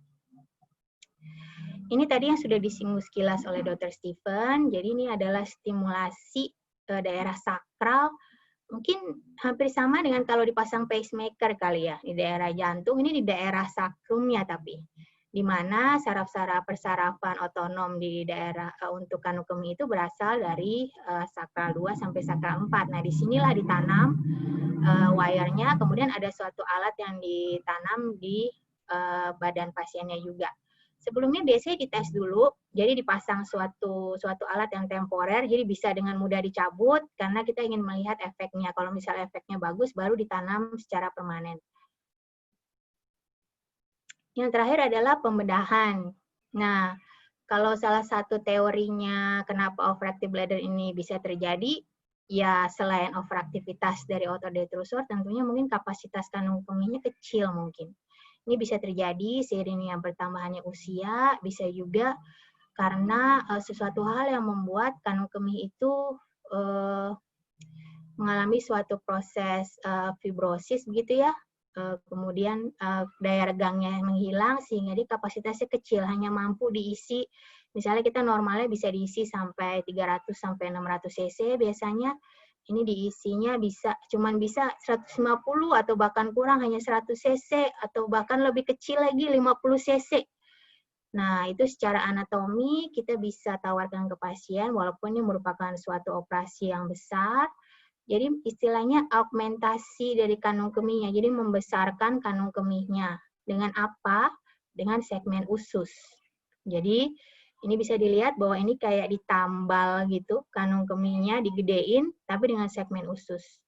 Nah, yang terjadi apa? Tentunya organnya sudah bukan organ aslinya lagi, kan sudah ditambah oleh organ lain, ya persarafannya juga sangat berubah.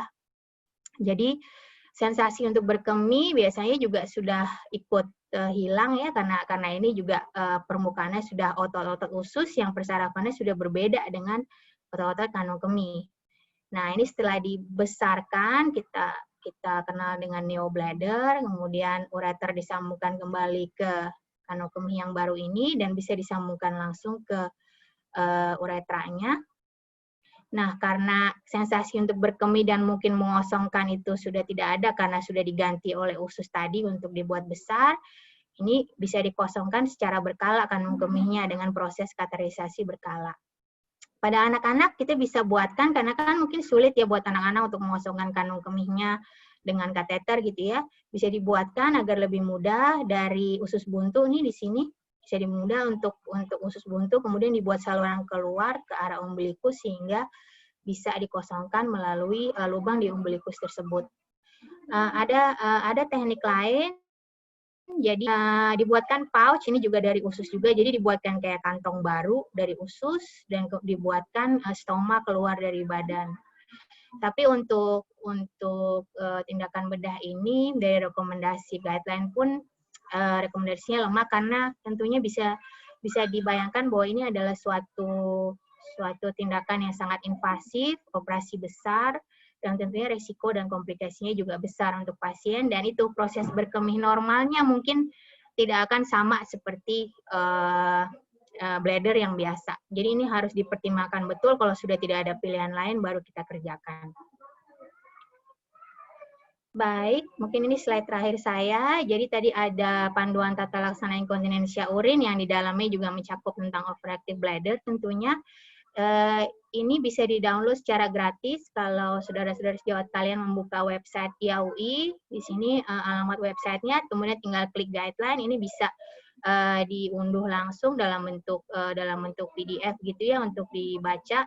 Kami masih berencana untuk memperbarui karena terakhir itu kita termasuk di sini Dr. Stephen dan Dr. Alfa juga termasuk salah satu tim penyusun guideline-nya di 2018, jadi sudah saatnya diperbarui lagi.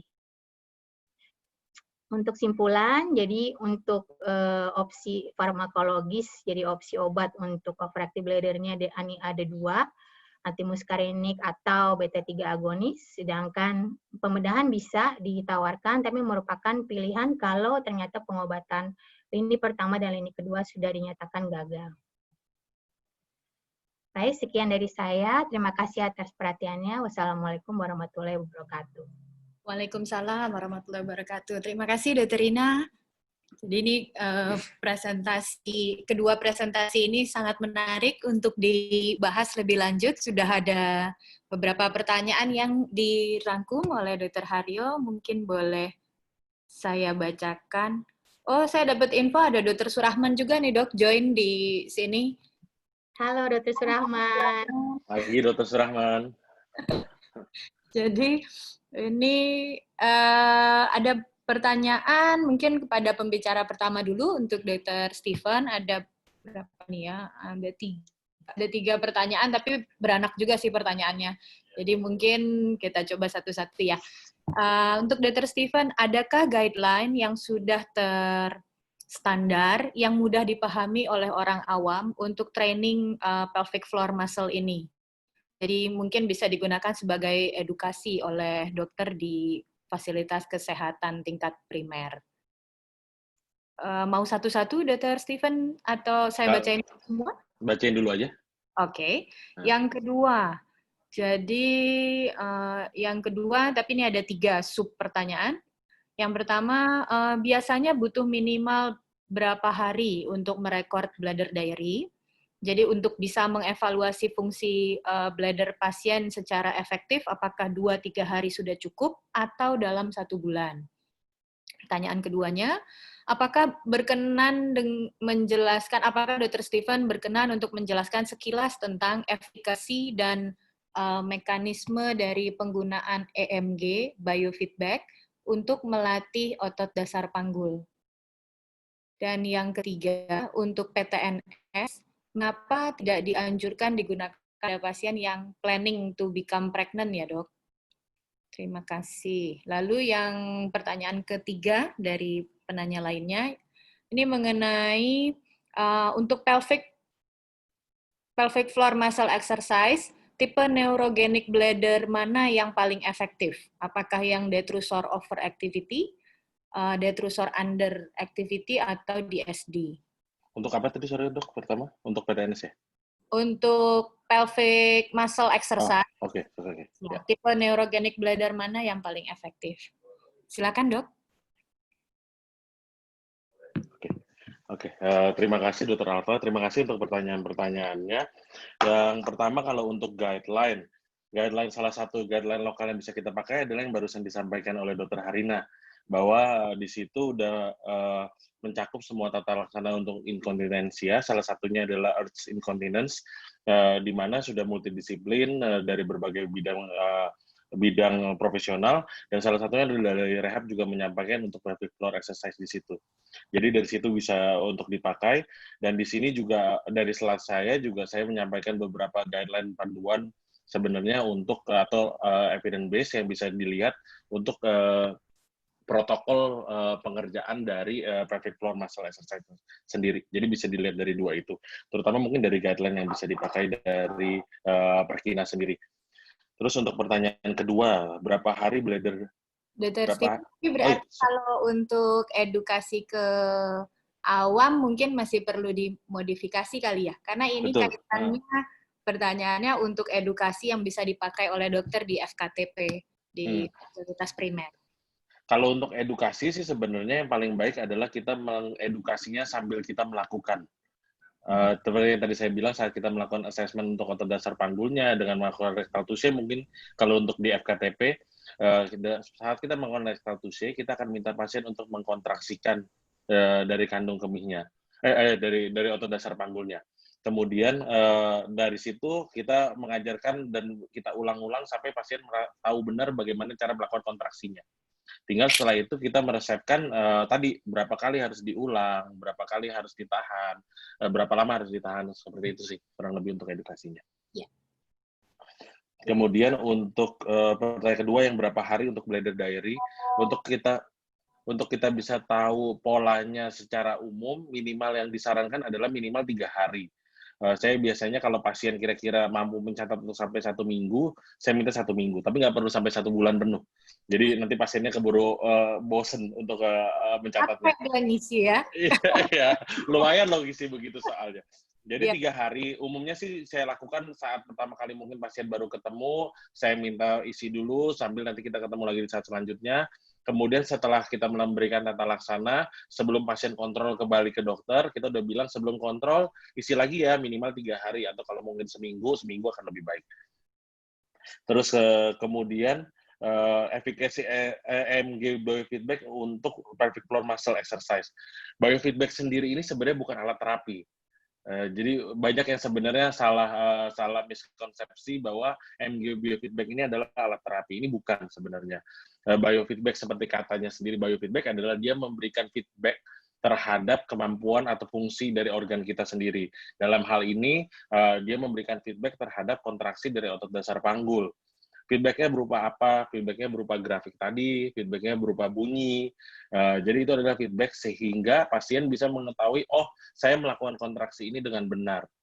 Jadi efikasinya dari EMG biofeedback untuk pelvic floor muscle exercise ya sama seperti efikasinya dari pelvic floor muscle exercise sendiri yang tadi saya sudah sampaikan bahwa cukup efektif dan sangat direkomendasikan sebagai tata laksana untuk lini pertama pada OAB. Terus yang berikutnya untuk PTNS pada pregnancy. Mungkin nanti Dr. Alfa bisa ngebantu untuk yang ini, tapi kurang lebih setahu saya karena pada PTNS ini kita merangsang dari posterior tibial nerve, di mana sumbernya adalah di S2 S4.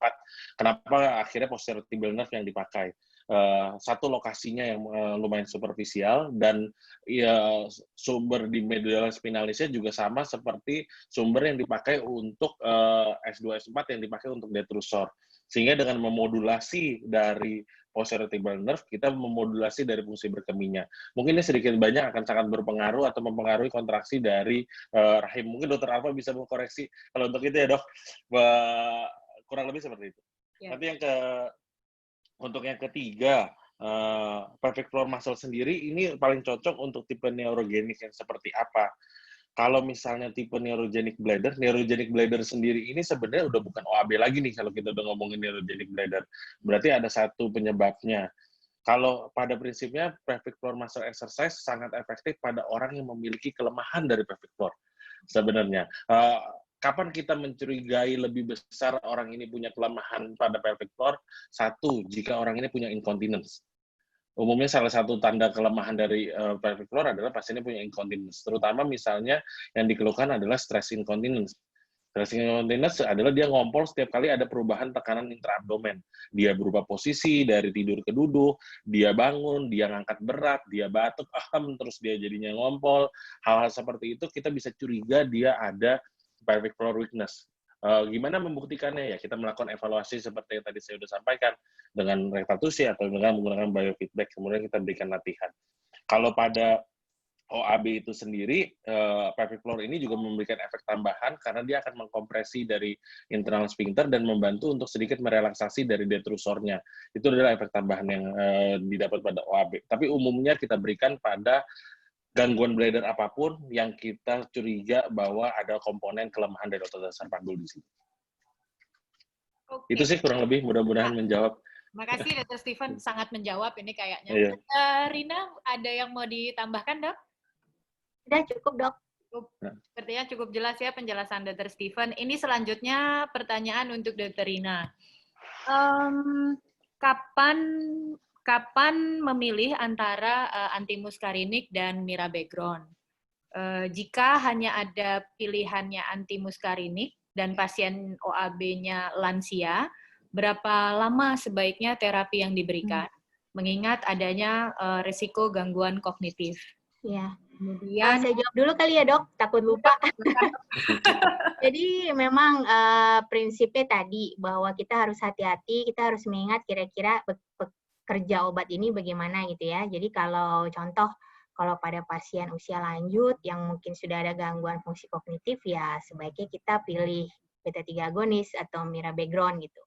Kalau pasiennya ternyata ada hipertensi, hipertensi kontrol tinggi banget sampai 200-an, ya kita berikan antimuskarinik.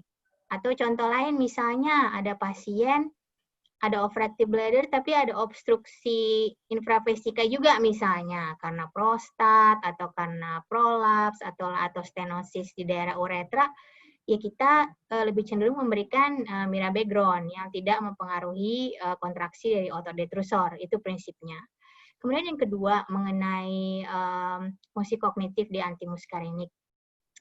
Jadi kalau misalnya hanya ada satu pilihan, jadi hanya bisa memberikan antimuskarinik saja, kita sudah coba tuh saya beserta residen saya, PPDS saya, sebentar lagi ada artikel yang akan dipublish di majalah Akta Medica tentang meta-analisis berbagai antimuskarinik dilihat efeknya ke fungsi kognitif.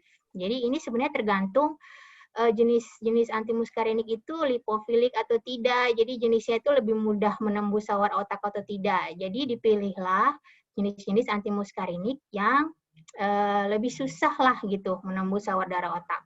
Dari penelitian itu yang paling mudah ternyata adalah oksibutinin. Itu sangat mudah menembus. Jadi ya oksibutinin ini memang secara prakteknya memang nggak ada sih di Indonesia saat ini. Tapi dulu-dulu pernah ada dan ini sebenarnya satu-satunya obat overactive bladder yang approved buat anak, tapi saat ini tidak ada.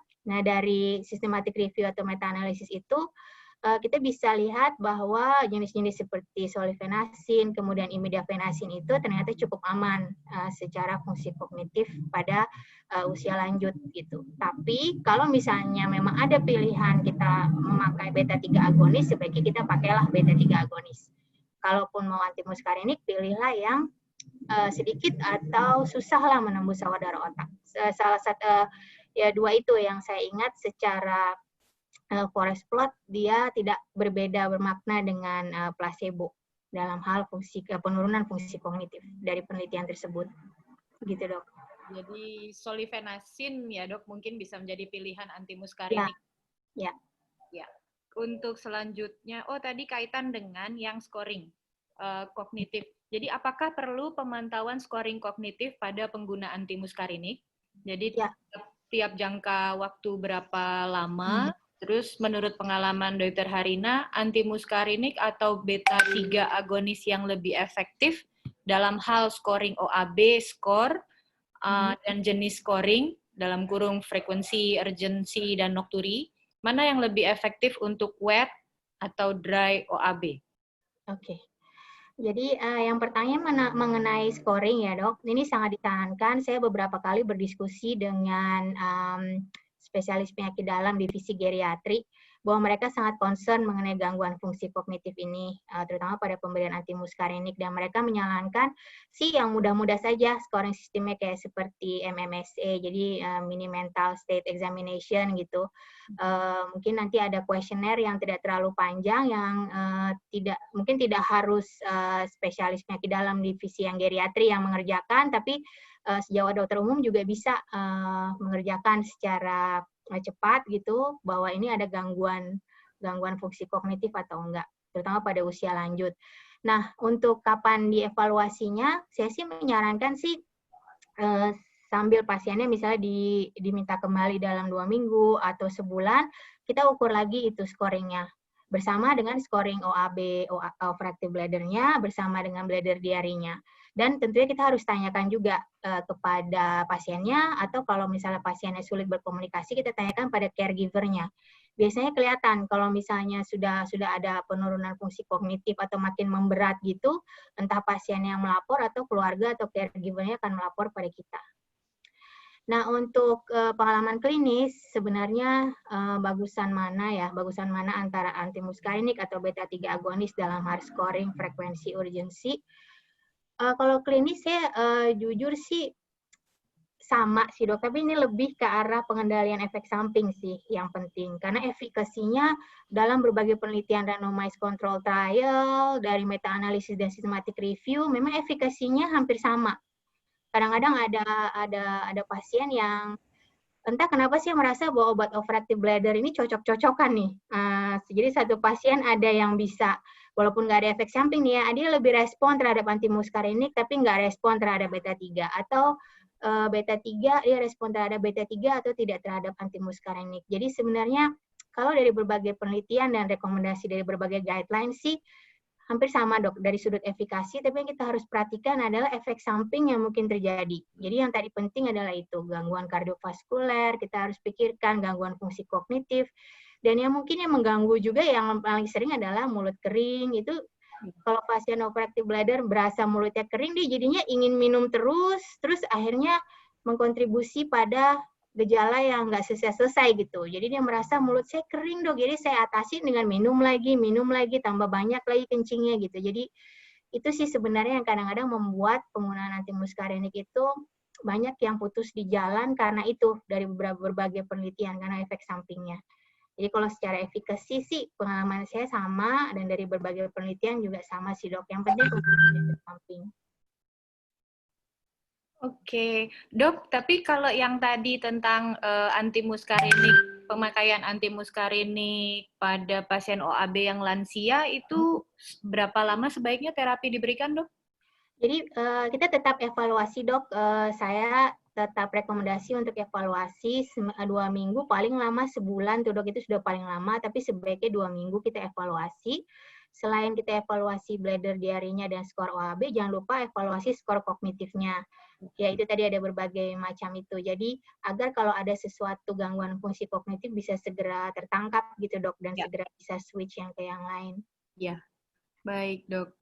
Kemudian pertanyaan lainnya, manakah pilihan terapi yang cukup aman antara antimuskarinik dan mirabegron jika pasiennya sudah banyak mengkonsumsi obat lain, misalnya obat hipertensi atau jantung atau obat diabetes atau lainnya? Jadi ini lebih ke arah ini sih dok, penyesuaian dosis nantinya ya. Jadi mirabegron itu atau beta 3 agonis contohnya, itu dia masih punya opsi dosis. Jadi kan yang dosis yang kita biasa pakai adalah 1 kali 50 mg ya. Pada pasien-pasien yang mempunyai komorbid yang banyak, misalnya ada gangguan fungsi ginjal, gangguan fungsi liver gitu misalnya, kita bisa tawarkan opsi untuk dosis yang lebih rendah, yaitu 1 kali 25 mg. Sediaannya ada di Indonesia. Kalau antimuskarinik sendiri, sayangnya opsinya paling rendah memang dosis yang dianjurkan. Jadi untuk misalnya contoh solifenasin itu 1 kali 5 mg, malah kita ada opsi untuk naikin ke 10 mg. Kalau 2,5 mg nggak ada, jadi nggak boleh dipotek juga obatnya karena mengganggu farmakokinetik. Jadi lebih ke arah penyesuaian dosis, tapi ya saya anjurkan sih kalau misalnya ada ini ya, ada hipertensi tadi yang contohnya yang tidak terkontrol, kemudian ada masalah kardiovaskuler yang berat, coba deh tolong dikonsulkan dulu ke dokter jantung atau dokter penyakit dalamnya agar bisa ACC dulu. Tapi bisa kita tawarkan, misalnya kita coba berikan antimuskarinik dibandingkan beta 3 agonis ya, atau dikontrol dulu tensinya gitu. Ya, baik. Pertanyaan selanjutnya dok, pertanyaannya adalah kenapa pada guideline Perkina PTNS dilakukan setelah medikamentosa, sedikit berbeda dengan EAU 2020? Ya, jadi itu jawabannya karena guideline Perkina ini dikeluarkan tahun 2018, jadi mengacu pada guideline Eropa 2017. Dan ternyata dalam perjalanannya, setelah ada berbagai penelitian baru, ternyata EAU Guidelines itu mengeluarkan tahun 2020, PTNS ini sejajar sama obat gitu. Jadi kita bisa ini atau ini gitu. Bahkan tadi Dr. Steven ada satu slide tentang ini ya, bisa dikombinasi juga gitu loh antara PTNS dan obat. Ini saya sering kerjakan juga nih, sering minta tolong Dr. Steven juga nih.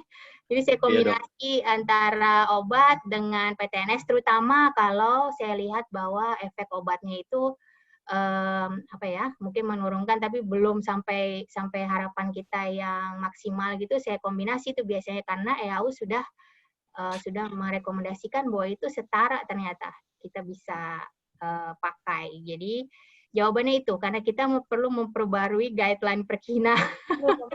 Guideline-nya, oke. Secara klinis sebenarnya kita mengerjakannya udah jalan berbarengan ya dok, pada medikasi dengan PTNS. Ya, betul.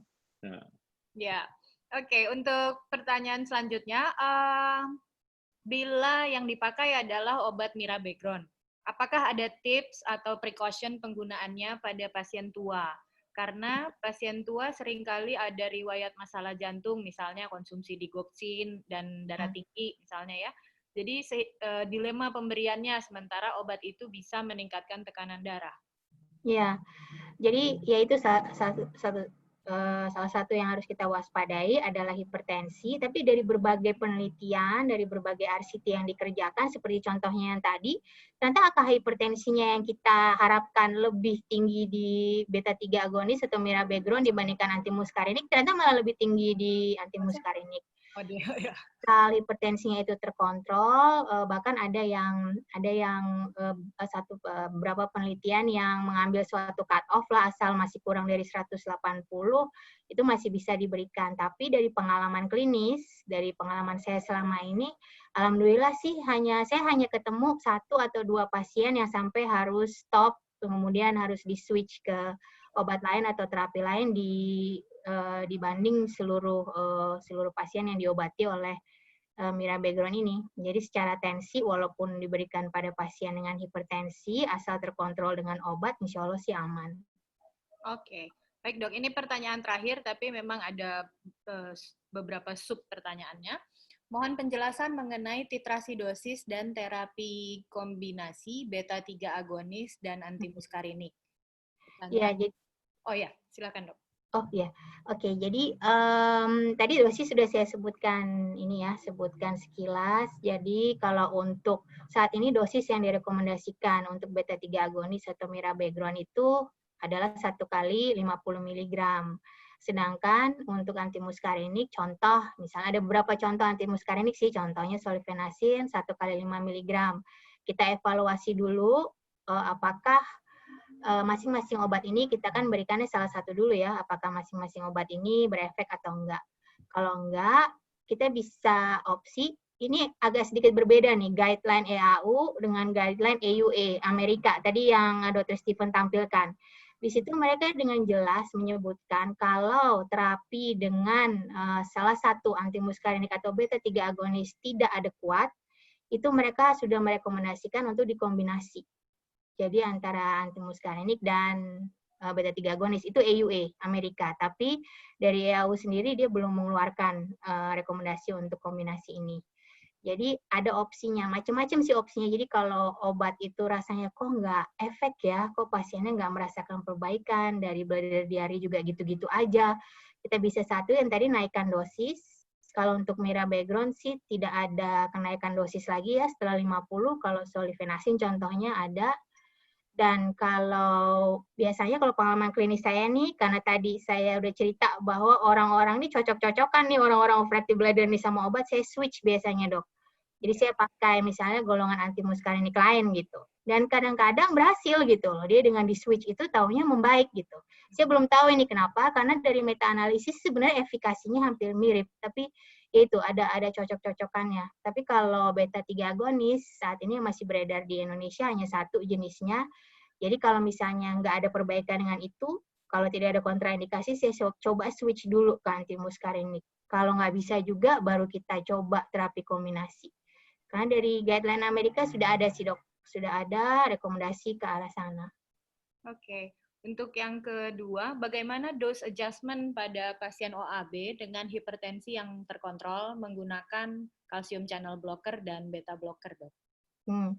Kalau untuk hipertensi yang terkontrol sih kita nggak adjust sih dosnya sih dok. Jadi asal tensinya masih baik, terkontrol kan berarti baik ya, dan dia tetap kami sarankan untuk berobat teratur ke dokternya, itu tidak kita adjust. Yang kita adjust hanya kalau ada gangguan fungsi ginjal dan gangguan fungsi liver, kita bisa turunkan ke dosis tadi 1 kali 25 mg. Oke. Lalu yang terakhir dok, apa parameter objektif misalnya pemeriksaan penunjang terapi OAB yang sudah mencapai target yang rutin dilakukan untuk mentitrasi turun atau naik atau menghentikan terapi OAB-nya? Apakah urodinamik atau USG traktus urinarius rutin dilakukan, dok? Silakan Dokter. Ya, jadi untuk ini bagus ya pertanyaannya. Jadi untuk follow up ya, untuk menentukan terapi keberhasilannya, sebenarnya hampir sama dengan cara kita mendiagnosis overactive bladder itu sendiri. Jadi saya sarankan selalu punya kayak semacam apa ya, lembaran untuk bladder diary atau catatan harian berkemi yang bisa diisi oleh pasien, karena itu tadi seperti dijelaskan Dr. Stephen sangat-sangat banyak informasinya, karena tercatat gitu loh, objektif. Jadi pasien nggak inget-inget berapa ya, tapi tercatat. Jadi kalau yang merasa, saya nggak ada perbaikan apa-apa, loh ini buktinya catatannya menunjukkan perbaikan. Jadi dengan catatan harian berkemi saja itu saya rasa sudah sangat-sangat membantu. Bisa juga dengan scoring system, Dok. Jadi ada contohnya overactive bladder symptom score, OABSS, pertanyaan 4 gitu. Jadi simple. Jadi pasien bisa ngisi sendiri. Terus lama-lama kalau pasiennya udah hafal, dia kadang-kadang nunjukin sendiri, dok, skor saya udah turun nih, udah bagus nih, bladder diary saya udah bagus. Dia udah bisa ngitung sendiri gitu. Dan untuk USG itu diperlukan untuk awalnya sih dok, terutama untuk menyingkirkan hal-hal lain. Jadi kita harus singkirkan contohnya batu, buli, batu kandung kemih, tumor kandung kemih, itu semua bisa menimbulkan gejala-gejala seperti overactive bladder. Jadi kita harus singkirkan. Nah, saran saya, kalau dalam pengobatan overactive bladder kemudian muncul gejala-gejala yang lain dari biasanya, contoh hematuria, kemudian mulai ada rasa nyeri, nyeri kandung kemih, nyeri di daerah perut bawah atau nyeri saat berkemih. Nah itu kita perlukan evaluasi lagi dengan USG. Karena takutnya saat misalnya di tengah-tengah pengobatan tiba-tiba muncul gejala lain, taunya pasiennya ada sesuatu yang lain, kita harus evaluasi lagi. Tapi kalau gejalanya sama dan kita sudah evaluasi di awal, USG sih tidak diperlukan dalam follow up. Urodinamik juga kita seperti tadi guideline hanya dikerjakan apabila orangnya sudah kita katakan, oh ini gagal nih pengobatannya, kayaknya nggak ngefek deh, udah 3 bulan, kita udah coba naikin dosis, kita udah coba kombinasi, kok masih belum juga ya. Nah, untuk akhirnya kita misalnya kita mau lanjut ke terapi berikutnya, misalnya mau injeksi botox atau mau SNS. Ya SNS di sini belum ada sih ya, mungkin ke botox. Kita perlu pastikan dulu ini benar nggak ya? Karena nggak ada kasus-kasus kita kira overactive bladder wet, jadi ngompol karena overactive bladder, taunya sebenarnya ada stres inkontinensianya gitu, Dok. Jadi itu yang harus kita waspadai dan bisa ketahuan lewat urodinamik. Tapi itu tidak rutin dikerjakan pada diagnosis awal dan follow up, terutama pada pasien-pasien yang membaik ya, yang respon dengan terapi inisial gitu. Iya. Oke, itu sepertinya pertanyaannya sudah semua. Dr. Stephen ada yang mau ditambahkan mungkin, Dok? Mungkin sedikit aja dok, Dr. Alfa. Mungkin tadi ya pada kasus yang dimana yang tadi Dr. Harina sampaikan bahwa dia tidak, kok dosisnya kurang sesuai dan lain-lain. Jangan lupa mungkin dari teman sejawat dokter umum juga mengevaluasi apakah dia juga melakukan yang lini pertama tadi, behavioral. Karena itu sangat sangat penting banget dan sudah ada literatur membuktikan kombinasi kedua itu antara medikasi dengan behavioral akan lebih efektif untuk menata laksana dari OAB. Karena saya pernah punya kejadian yang unik, pasien ini dia merasa sering kencing sampai 20 kali sehari, terbukti dari voiding diary-nya, namun sudah dibuktikan semuanya, sudah dilakukan urodinamik juga oleh urologi, hasilnya semua normal, dan pasiennya hanya perlu ditenangkan dengan edukasi yang baik, ini normal, harusnya ini semua normal, dan nggak dikasih apa-apa pasiennya, dan pasien kemudian datang 2 minggu kemudian melaporkan voiding diary dan hasilnya normal. Jadi itulah frekuensi jauh berkurang, nggak ada lagi urgensinya bahwa hanya sebatas itu tanpa ada hal lain. Jadi lini pertama itu kenapa dia jadi lini pertama, itu jangan lupa dipertimbangkan untuk diberikan atau dievaluasi pada pasien juga. Oke, itu aja mungkin Dr. Rina. Ya, terima kasih Dr. Stephen, terima kasih Dr. Rina. Ini presentasi dan diskusi yang sangat menarik, padat, efisien, dan jelas. Mungkin saya cukupkan diskusinya untuk hari ini. Terima kasih atas presentasi yang menarik dan diskusinya tadi untuk Dr. Harina dan Dr. Stephen dan peserta sekalian. Saya kembalikan ke Dr. Haryo. Silakan Dr. Haryo.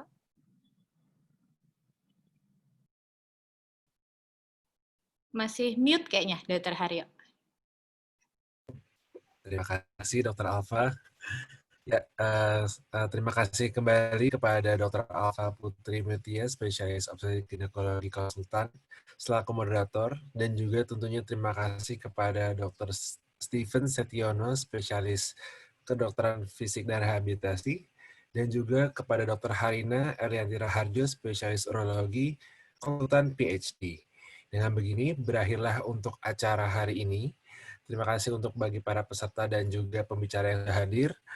Mungkin sebelum kita akhiri, hari ini boleh kita untuk berfoto bersama dengan para pembicara. Jadi mungkin untuk para peserta boleh dibuka videonya dan silahkan untuk mengacungkan jempol kepada monitor. Oke, dari tim kami nanti akan ada yang memfoto. Kita juga mengacungkan jempol nih. Boleh, dokter. Oke, kita foto ya, dok. 1, 2, 3. Oke, sekali lagi. 1, 2, 3. Oke, terima kasih kembali. Bagi para peserta, untuk link feedback akan hadir di jam 1 siang di WA Group. Terima kasih. Dengan begitu saya mohon pamit. Mohon maaf bila ada salah kata. Wassalamualaikum warahmatullahi wabarakatuh. Waalaikumsalam. Waalaikumsalam. Terima kasih semuanya, Dr. Terima Haryo, kasih Dr. Alfa, semuanya. Dr. Harina. Semua peserta terima kasih atas kehadirannya. Dr. Steven, Dr. Alfa, Dr. Haryo. Makasih Dr. Ina. Dr. Steven, makasih. Dr. Haryo, serta semua, semoga bermanfaat. Assalamualaikum warahmatullahi wabarakatuh. Waalaikumsalam. Izin live ya. Izin live.